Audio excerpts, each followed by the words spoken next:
ಮೋಕ್ಷಕ್ಕೆ ಹೋದರೂ ಕೂಡ ಇದ್ದೇ ಇರ್ತದೆ. ಅದಕ್ಕೋಸ್ಕರ ಅಂತ ಗುರುಗಳಲ್ಲಿ ಶ್ರೇಷ್ಠರಾಗಿರ್ತಕ್ಕಂಥ ಗುರುಗಳನ್ನು ಸಾಕ್ಷಾತ್ ತತ್ವಾದ ಆದಿ ಮೂಲ ಗುರುವಿನ ಮೂಲ ಗುರುವಿನ ಸಾಕ್ಷಾತ್ ಪರಮಾತ್ಮನೇ ನಮಗೆ ಅಜ್ಞಾನದಲ್ಲಿ ಎರಡು, ಹೊರಗಿನ ಅಂಧಕಾರ ಒಳಗಿನ ಅಂಧಕಾರ. ಹೊರಗಿನ ಅಂಧಕಾರ ಬಂದಾಗ ನಮ್ಮ ಬಾಹ್ಯ ಪದಾರ್ಥ ಜ್ಞಾನವಾಗುವುದಿಲ್ಲ. ಈಗಾಗಲೇ ದೀಪ ಹೋಯಿತು, ಎಷ್ಟು ಒದ್ದಾಡ್ತಾ ಇದ್ವಿ ನಾವು. ಹಾಗೆ ಪರಮಾತ್ಮ ಪ್ರತಿದಿವಸ ಒಂದು ಸೆಕೆಂಡು ವ್ಯತ್ಯಾಸವಾಗದಂತೆ ಸೂರ್ಯೋದಯವನ್ನ ಮಾಡಿಸಿ ಬಾಹ್ಯ ಅಂಧಕಾರವನ್ನು ಪರಿಹಾರ ಮಾಡಿ ಬಾಹ್ಯ ಪದಾರ್ಥ ಜ್ಞಾನವನ್ನು ಮಾಡಿಕೊಂಡಿದ್ದಾರೆ.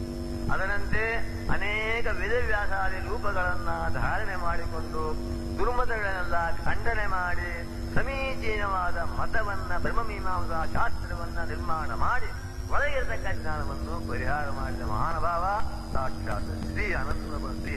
ಇಂಥ ಮಹೋಪಕಾರ ಮಾಡಿದ ಪರಮಾತ್ಮನ ಒಂದು ಉಪಕಾರವನ್ನ ನಾವು ಪ್ರತಿ ದಿವಸ 24 ಗಂಟೆ ಸ್ಮರಣ ಮಾಡಿದರೂ ಸಾಲದು.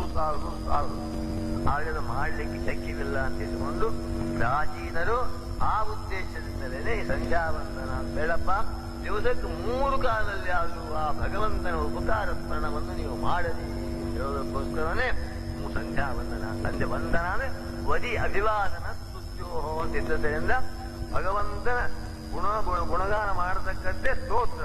ಬೇರೆ ವದಿಯ ಸ್ತೋತ್ರ